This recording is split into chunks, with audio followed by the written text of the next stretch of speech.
C'est vrai, le baptême de Jésus s'achève sur une théophanie. Théophanie, c'est-à-dire une manifestation de Dieu, une manifestation du mystère de Dieu. Et c'est vrai, lorsque Jésus sort de l'eau, le ciel s'ouvre, donc le mystère divin s'ouvre, le Père fait entendre sa voix, l'Esprit Saint se manifeste à travers une colombe, et Jésus est désigné comme le Fils bien-aimé. Donc c'est le cœur du mystère de Dieu qui nous est manifesté. Il y a quelque chose qui va beaucoup plus loin que, par exemple, dans la théophanie de l'Ancien Testament, à Moïse.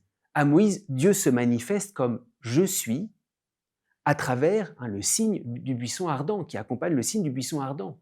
Et s'il y a quelque chose qui va beaucoup plus loin, c'est pas seulement Dieu qui dit « je suis » et puis il y a un buisson qui brûle.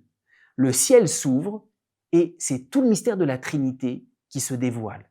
Et le plus étonnant, c'est justement que cette théophanie, c'est pas en haut de la montagne comme pour Moïse. Cette théophanie, elle se réalise à travers le salut du pécheur, parce que c'est ça le baptême de Jésus. Il prend le pécheur avec lui pour sortir de l'eau. Et c'est ça qui est le plus déroutant, c'est que Dieu manifeste son mystère le plus intime de Père, de Fils et d'Esprit Saint au pécheur qu'il est en train de sauver. Nous, souvent, on sépare les deux. On se dit une chose est de nous sortir du péché, et puis quand on sera bien sorti du péché, quand on sera bien sauvé, on pourra avancer dans la contemplation et les plus grands secrets de Dieu. Le baptême unit les deux, alors même que nous sommes encore en train d'être sauvés par Jésus, alors que nous avons encore les traces du péché, Dieu nous révèle tout son mystère trinitaire. Et il y a une espèce d'audace à comprendre. Souvent, on se diminue nous-mêmes au nom de notre péché ou parce qu'on a encore les traces du péché, on ne peut pas pleinement recevoir la révélation de Dieu.